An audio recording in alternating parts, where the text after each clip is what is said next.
Alright, what's happening, fam? L.A.R movement still moving. Charleston, AME, church shoot, and other things that I think relate to it. Um, so it comes out the dude was trying to start a race war. Not surprising. Fox News and people like that are trying to backpedal, like, you know, we have nothing to do with these crazy people. Not surprising. You know, now you got, here's my issues. Just my issues. See, and all you people were, he was wearing a hoodie because, white guy in a hoodie shoots people in the church, not intimidating. Black kid walking home at night, intimidating with a hoodie. What are the two actions? How are those two things different? Um, First things first.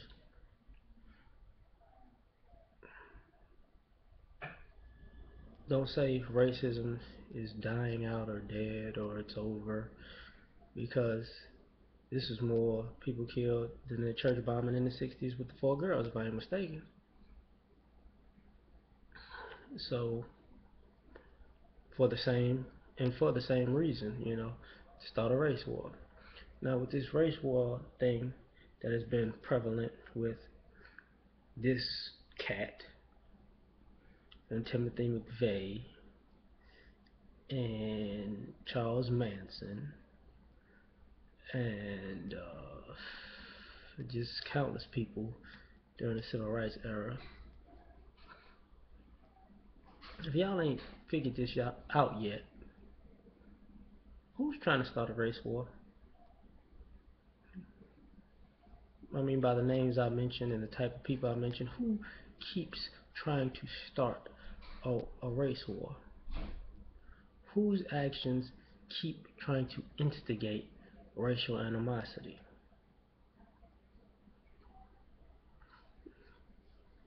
But these are the same type of people who are paranoid that we're taking the country. Now, speaking of that part, because there are people who will bring up black on black crime and blah blah blah, but you can't really do that in this scenario. And this is the perfect time to explain something about black on black crime and hate crime. Every racial group commits near the same amount of crime in their same area because they committed where they're at. But when it comes to uh, people, white people, other people too, but mostly white people, who gets who goes out of their way to go somewhere outside of their community to commit crime, outside of their neighborhoods, outside of their city limits, outside of their demographic,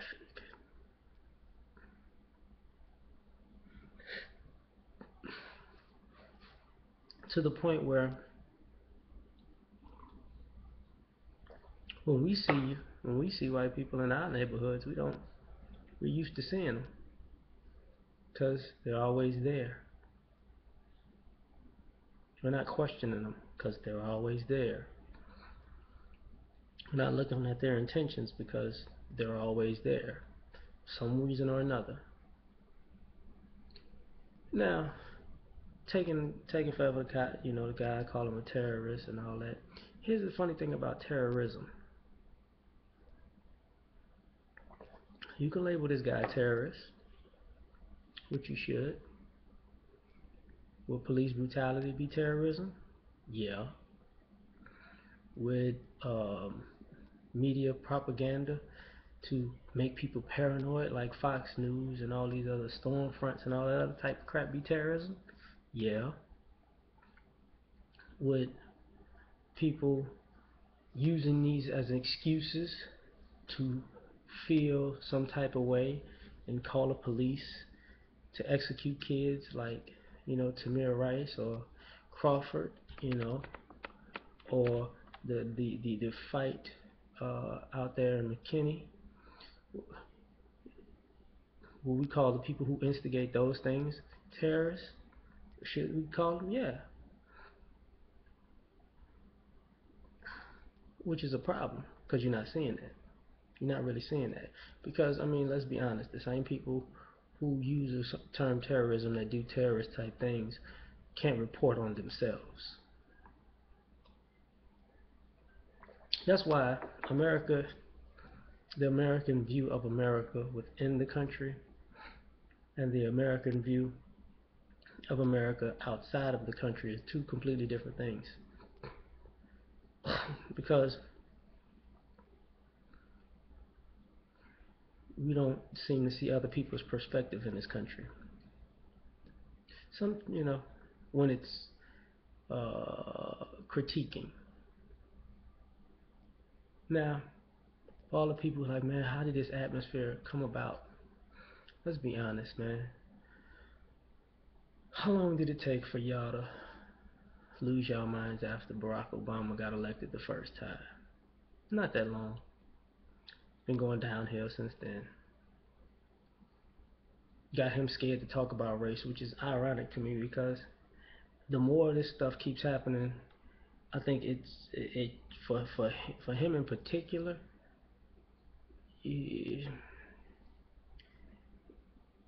escalating amount of activity that's along the racial lines, he really can't, he can't say he didn't abandon his quote unquote people because he did. And with each incident, he shows how far gone he is. But that's just one part of what I'm about to get into. The other part is, oh, he's been a proxy to the racism that has been drummed up over the years. That's in, you know, pretty high pretty high fashion right now. And I'm guessing because white America feels like black men are putting, and black America is putting real pressure on white America and white ideals and the white sensibilities, or on the white power structure and white privilege. Because y'all wouldn't act this crazy if you felt like you weren't under attack or under threat. Crazy part about it is the threat and attack is not violence. I mean, I don't know. I mean, necessarily, I don't know what it is. Maybe it's perception. Your perception is reality. I don't know. Maybe we're doing so many different things and so many different avenues that slowly breaking your walls down, and like, I don't know how long you can hold up. Whatever.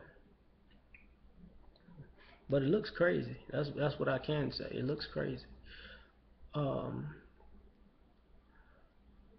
Moving a little forward on that. See, for all you people who, you know, the Tulsa shooting, that's nothing. Okay. Move forward to George Zimmerman, and I think George Zimmerman was really the tipping point for this, because I think that was the first time people publicly decided to give money for murder. So once you did that, once you said it's A-OK, and that's cool, the cops started doing it, and A-OK, that's cool, let's give money to that murder.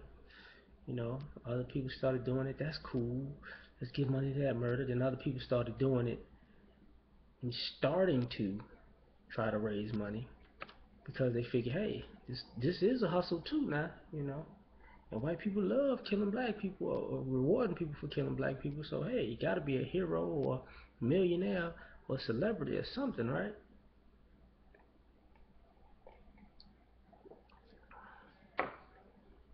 Which goes into Ferguson and Baltimore. Heck, can go back to Oakland.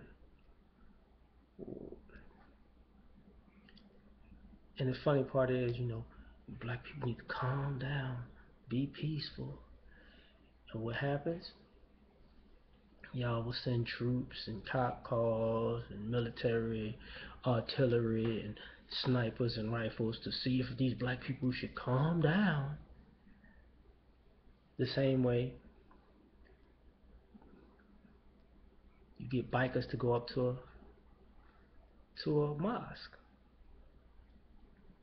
to make sure nothing happens when you draw Muhammad. You know, and that's freedom of speech. Right. So you get people to disrespect somebody's humanity and religion, but they can't disrespect yours though. And you have the right to drive up there and and piss on their religion because it's different from yours.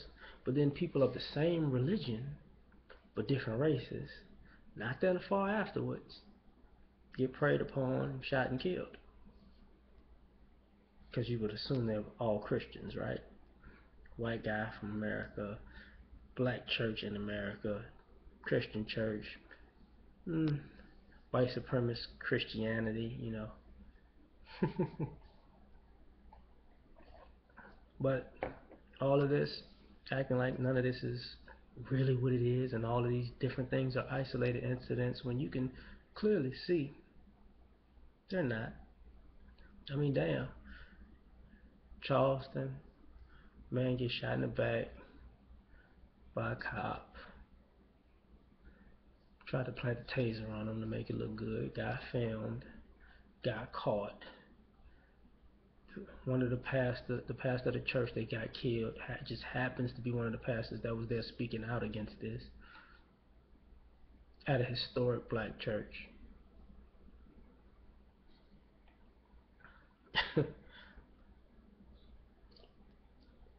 Which, in the meantime, between time, you had cops beating up more people, beating up kids at a pool party in Texas, beating up kids at a pool party in Ohio. Cop has to resign. A teacher has to resign. Another cop has to resign. Oh, we're not getting away with murder and terrorism anymore. Not even in the system. How dare you? I'm gonna shoot this damn church up. You got people telling everybody else that maybe it's not. I hate crime. Maybe it's this. Maybe it's that. Because I mean, like I said in numerous videos, man, technology is really putting a spotlight on what's really going on out here. The news can't hide everything, and for all you people who on that Fox News kick, Fox News is the equivalent of what they say gangster rap is. You know, Bill O'Reilly and Hannity and all them other people and Megyn Kelly. All these people, we would never race bait and cause these kind of things. Yes, you would. Yes, you would. I think Bill O'Reilly in particular, didn't he um, talk about an abortion doctor to the point where an abortion doctor got killed in a church? Isn't that kind of, hmm, but we got to take our country back, right? And for the people talking about this, the youth, okay. He 21. This hateful at 21. What I was bringing up earlier was he's this hateful towards black people. He's shooting mothers, grandmothers, pastors, and elderly people in a church. Really because that's the only place he felt comfortable with a gun. He wasn't going to go out anywhere where people near his age were at that were black and that probably would beat him down. Nah. He wasn't going to go somewhere where other black people had guns. Nah. Wasn't going to do that. He picked a spot for the most helpless. And I can't call those people helpless because you don't go to church intending to get shot. You know, but once again, y'all say, it's the thugs on the street, it's the black guys. And here's the thing about that I have to point out. I really, really have to point out that at the end of the day,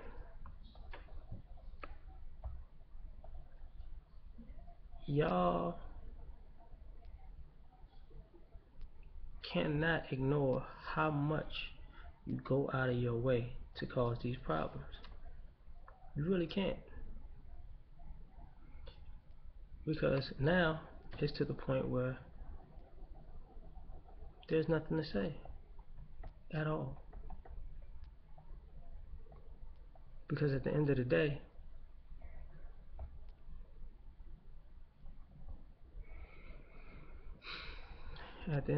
it's really nothing. Nothing.